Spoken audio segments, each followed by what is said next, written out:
Bonjour, je suis Françoise Massardier-Cani et je suis très contente de vous parler aujourd'hui. Bon, merci Françoise. Alors Françoise, vous êtes française. Pouvez-vous nous parler un peu de votre formation en France? Une formation très classique, lettres classiques, anglais, classe préparatoire, donc beaucoup de langues, beaucoup de langues, beaucoup de traductions scolaires, disons. Ouais. Ouais, ouais. Et vous avez fait des études à Paris? Non, dans l'est de la France, Besançon, l'université de Besançon, oui. Ah bon? Puis Bon. j'ai fini mes études aux États-Unis en littérature comparée et oui, anglais-français. Et vous avez un doctorat Oui, en oui, oui. français? Très bien. Enfin, non, pas en français, en anglais. Donc, Un doctorat en anglais? anglais, oui, littérature comparée. Ouais. Ah bon. Et en plus d'être professeur de français, vous êtes également traductrice. Pouvez-vous nous parler un peu de cet aspect de votre vie professionnelle? Oui, j'ai commencé à faire de la traduction un petit peu par hasard. Je me suis trouvée, à l'époque où j'ai commencé, il n'y avait pas de formation universitaire, certainement pas aux États-Unis. Et on m'a demandé de faire certains travaux que j'ai faits. J'aimais beaucoup la recherche, trouver des renseignements dans des sujets que je ne connaissais pas. Donc, oui, j'ai fait ça en France, aux États-Unis, en Tunisie, et ça m'a beaucoup plu. Et donc vous avez étudié la traduction en France et aux États-Unis? Oui, alors, pas étudier la traduction en tant que traduction, comme je vous l'ai dit, les programmes de traduction sont assez récents. Hein. Euh, le, à l'époque, les programmes de langue vous faisaient faire beaucoup de traductions, donc, mais c'était une pratique qui n'était pas réfléchie, c'est-à-dire on traduisait des phrases, etc. On ne se posait jamais de questions sur les techniques qui intervenaient, sur les processus les plus efficaces, etc. Donc, non, la formation, ça a été une formation personnelle, des lectures personnelles. Et puis j'ai assisté à un séminaire qu'un professeur allemand de Leipzig University était venu faire justement en traduction. C'était un grand spécialiste de la traduction parce que contrairement aux États-Unis et à la France à cette époque, l'Allemagne de l'Est avait des programmes de traduction très très développés, linguistique appliquée. Ah bon?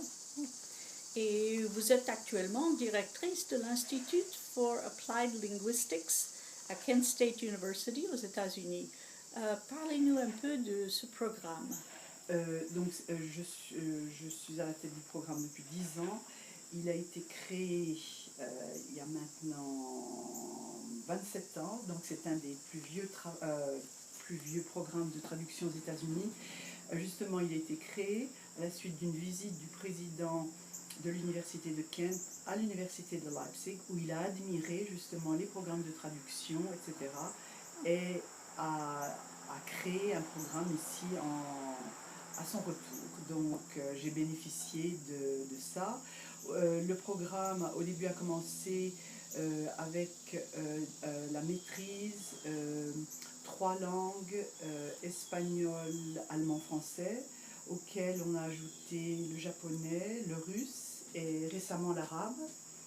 Et ce qui est particulier au niveau du programme, c'est que il y a une formation en traduction au niveau undergraduate, donc un BS, et nous avons aussi un doctorat en traductologie, où nous formons des étudiants à enseigner la traduction, beaucoup d'étudiants qui viennent de l'étranger, Moyen-Orient, Amérique du Sud, Espagne, France, Allemagne, donc oui. Et il y a combien d'étudiants? Alors, dans le programme de doctorat, nous avons, je pense, 24 étudiants. Dans le programme de maîtrise, je dirais, je sais pas, 70, 75. Et au niveau undergraduate, Je ne sais pas. Je ne sais pas. Oui, d'accord. Merci. Et alors, vous venez de diriger un institut sponsorisé par le National Endowment for the Humanities, intitulé What is Gained in Translation. Pouvez-vous nous parler un peu de cet institut? Voilà. Bon, comme vous le savez peut-être, le NEH sponsorise 15 instituts par an aux États-Unis pour les professeurs d'université sur des sujets variés, je ne sais pas moi, la philosophie bouddhiste, la reconstruction après la guerre civile, etc. Et depuis des années, je suis un petit peu lasse d'entendre tous ces discours sur l'impossibilité de la traduction, répéter ces vieilles phrases usées, éculées, traductor, traductor. Et au contraire, je me suis dit, ça serait bien de former des professeurs, de les faire réfléchir sur ce que la traduction apporte, sur le gain que la traduction nous apporte au point de vue culturel, au point de vue littéraire, au point de vue psychologique, etc. Donc le séminaire était axé là-dessus. Donc étudier le travail du traducteur, les textes sur lesquels nous avons travaillé sont des textes littéraires ou des textes sciences sociales, philosophie, psychologie. Et le séminaire a eu beaucoup de succès, les gens étaient très très contents. Et ce qui était formidable, c'est que les gens venaient de milieux très très variés. Donc nous avions des historiens, des professeurs d'anglais, d'arabe, chinois, psychologues, sociologues, artistes, justement, quoi d'autre C'était un groupe très varié. Très varié. Donc, qui sont beaucoup apportés les uns aux autres et qui nous ont aussi beaucoup apporté, parce que d'avoir quelqu'un, par exemple, qui travaille sur les langues des Indiens d'Amérique du Nord et leur conception du langage et de la traduction, c'était formidable. Oui, j'imagine. Alors, à votre avis, quels sont les défis auxquels la traduction doit faire face? Ok. Bonne question. Oui, c'est une bonne question. Bon, alors, en préambule, je dirais qu'on est dans une situation très paradoxale. À cause de la globalisation du monde, nous sommes de plus en plus en contact avec d'autres nations, d'autres cultures, donc nous avons une augmentation certaine de traduction, d'interprétariat. En même temps, depuis une vingtaine d'années, la rémunération des interprètes et des traducteurs n'a pas augmenté. Donc, en valeur réelle, leur salaire a baissé. Donc, pour moi, c'est un défi parce que, par exemple, je forme des gens au niveau de la maîtrise, sachant qu'ils vont être rémunérés comme ils l'étaient il y a 20 ans. Donc, pour moi, c'est un gros problème. Le deuxième défi serait, bien sûr, l'augmentation de la complexité du travail de traduction. Il y a, disons, 40 ans, alors que nous n'avions pas de logiciel de traduction, de gestion, de terminologie, etc., des dictionnaires, une machine à écrire ou un ordinateur, ça suffisait. Maintenant, le traducteur doit non seulement être expert à ce que j'appelle transfert de langue, donc les opérations de traduction, doit être un limier au niveau de la recherche, savoir comment trouver l'information, et troisièmement, doit pouvoir manipuler tous ces logiciels. Donc les choses sont devenues beaucoup plus compliquées qu'elles ne l'étaient. Et le troisième défi est ce qui va se passer avec le développement de la traduction par machine. Parce que quand on parle aux grosses boîtes de traduction, c'est évident que le pourcentage en volume de ce qu'ils font faire par machine augmente.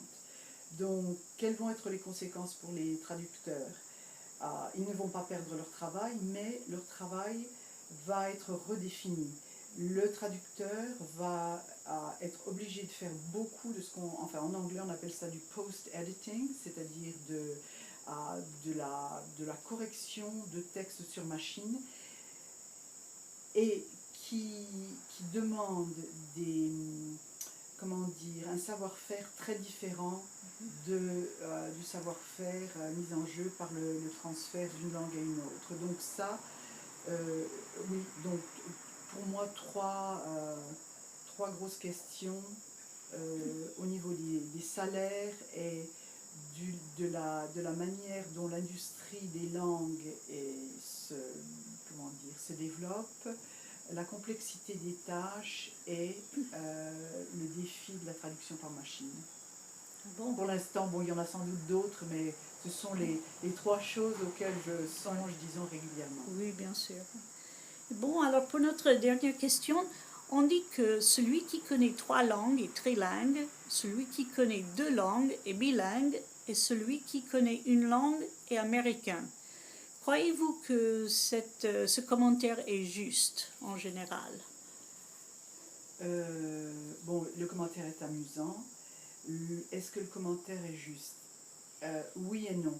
Il l'est en ce sens que c'est vrai que contrairement à la plupart des pays d'Europe et du reste du monde, l'enseignement des langues aux États-Unis arrive très tard, on dirait trop tard, puisqu'on sait qu'il est beaucoup plus facile d'apprendre une langue quand on est jeune que quand on a, mettons, 14 ans. Donc le résultat, c'est qu'effectivement, l'américain moyen ne parle qu'anglais. Donc ça, c'est tout à fait vrai. Par contre, justement, la semaine dernière, je parlais à un Jordanien qui a étudié l'anglais, alors pendant combien d'années? Je dirais 8 ans, mais qui est incapable d'avoir une conversation en anglais parce que c'est un enseignement qui a été, je dirais, mal fait. Donc, alors, il y a beaucoup, par exemple, de traducteurs ou d'interprètes américains qui sont absolument aussi compétents qu'ailleurs, mais c'est vrai que dans la population générale, oui, mais ça vient de raisons historiques, hein. Les États-Unis étant un pays très très puissant, très étendu au point de vue géographique, où les gens avaient peu de besoin de communiquer dans d'autres langues, il n'y avait aucune motivation à développer des programmes en langue. Je pense que la situation change, puisque derrière les États-Unis, on a la Chine. Les Chinois ont tout à fait compris l'importance des langues. Il y a des efforts massifs en Chine pour former à l'anglais. On forme des millions de gens. Et je crois que petit à petit, le pays va comprendre que, on est plus isolé à cause de cette globalisation. 2, le pays a perdu sa position de leadership qu'il a eu pendant longtemps, et qu'on ne peut pas vendre et on ne peut pas négocier avec des gens dont on ne comprend ni la langue ni la culture. Et ça, c'est une autre chose. Il ne faut pas séparer la langue et la culture, parce qu'on peut très bien parler une autre langue sans comprendre la façon dont les gens pensent. Et ça, c'est une chose aussi qu'on oublie beaucoup, hein. On étudie la langue, on étudie les différences culturelles qui sont, disons, visibles, l'architecture, la nourriture, l'art, mais ce qui est peut-être plus important, ce sont les manières de penser, les valeurs qui sont souvent, ça se produit au niveau inconscient, et c'est quelque chose qui m'intéresse beaucoup en ce moment, parce que je pense que même dans les programmes de langue qui sont sérieux, c'est un élément qui manque. Voilà. Bon. Alors, merci beaucoup, Dr. Massapiekeni, de la part de Jonathan et son blog. Je vous remercie beaucoup pour cette interview. Merci de vos questions. Merci. Merci.